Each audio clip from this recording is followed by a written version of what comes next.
guys, it's Kathy at Elk Valley Nuts and Candy Company with the product of the day and some really fun history for you on this one.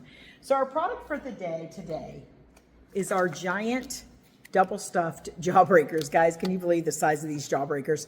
They are the ones with 12 different layers, 7 different flavors as you go through. And then in the middle, there is a big hunk of double stuffed, double bubble bubble gum. Okay, so this is the product of the day.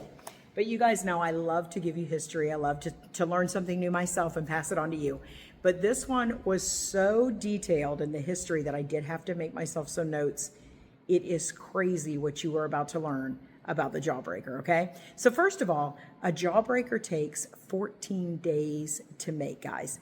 They cook the sugar while it's rolling. That's how they get it, and they cook it for that long. So all of the moisture comes out while that sugar is just cooking, getting harder and harder, spinning, making a perfectly round ball.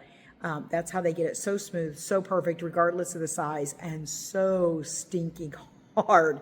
Do not try to chomp down on Jawbreakers. Yes, my husband has broke a tooth on them before because he puts those little mini ones in his mouth and chomps away on them.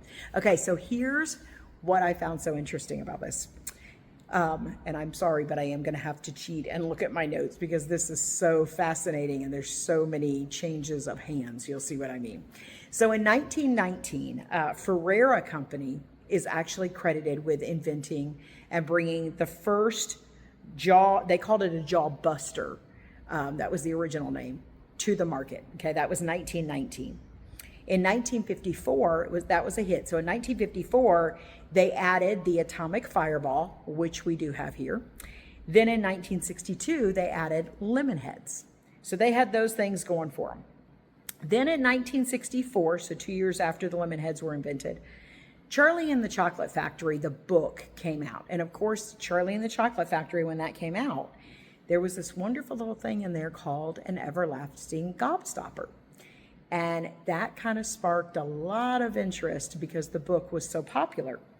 So then in 1971, Breaker Confections licensed the name Willy Wonka. They took that and they licensed it. And then that was in 64. In 1971, I told you, Breaker Confections licensed Willy Wonka. Sorry about that. Then in 76, they actually created and licensed the gobstoppers, the everlasting, or they don't call them everlasting gobstoppers, but the gobstoppers. These right here, guys. All right. So at this point, you got to stay with me on this one. On this point, Breaker Confections owns the name Willy Wonka, and they're making gobstoppers. Then in 1980, Breaker Confections changes their name and they create Willy Wonka brands. In 1986, Breaker Confections are now Willy Wonka brands, sells to a company in the UK. That was in 86. In 88, Nestle bought the company back. So now Nestle owns Willy Wonka brands. In 93, Nestle changes it from Willy Wonka brands to Willy Wonka Candy Company.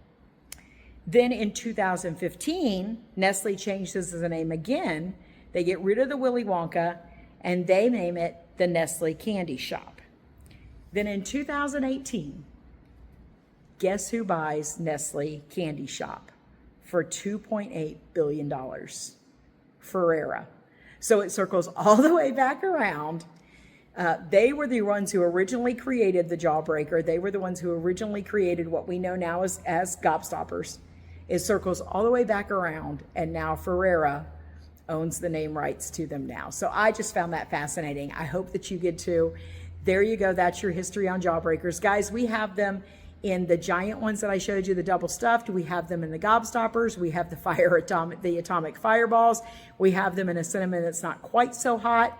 We have the 1-inch gobstopper ones that change colors as they go through.